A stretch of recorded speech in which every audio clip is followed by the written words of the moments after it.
You ask Tiger to solve. This deals with linear equations with one unknown.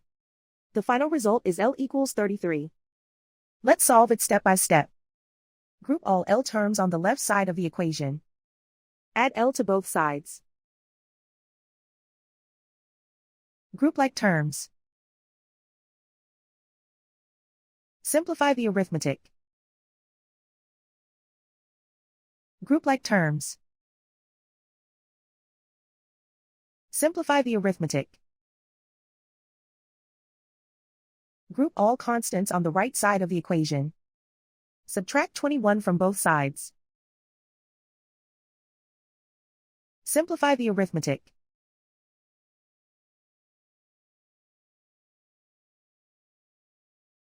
Isolate the L. Divide both sides by 2. Simplify the fraction. Find the greatest common factor of the numerator and denominator. Factor out and cancel the greatest common factor.